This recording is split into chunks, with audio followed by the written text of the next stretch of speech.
ใส่ผมเป็นครับฟังทั้งใส่นี่แบบมืดตึ๊กอืม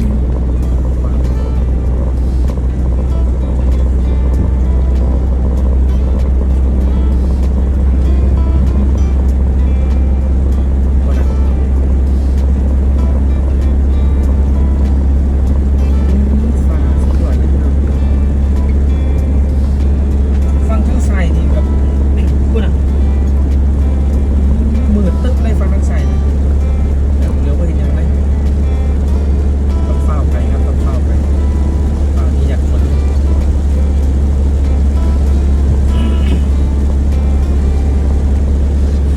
เฝ้าตกแห้งเด้อแต่เนี่ย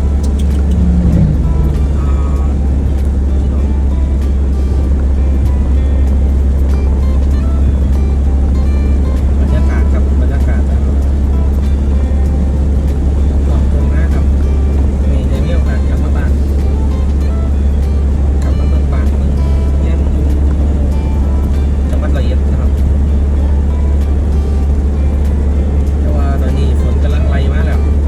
กำลังไหลมาแล้วโอ้ว่าย่านฝนนี่มันโดนต้องลงเลยสิย่านฝนมาเลยจังเลยวะ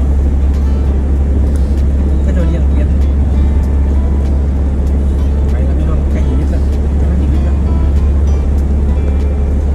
ตอนนี้นี่แบบ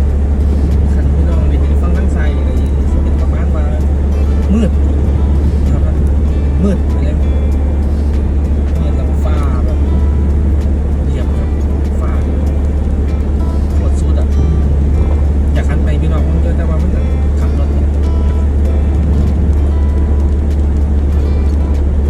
กำลังไล่ด่านกำลังขี่หนีฝนกับกำลังขี่หนีฝน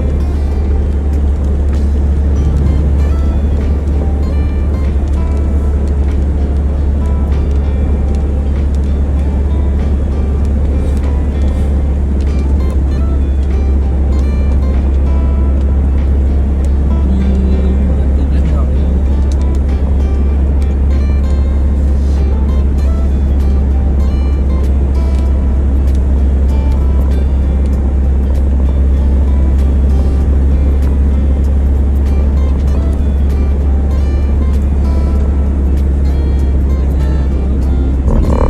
ทั้งไส้นี่แบบโอ้โต๊ะแห้งกว่าครั้งแรกเลยไส้ข้างสนามบินเลยตอนนี้เดินทางมาถึงบ้านไว้หรือ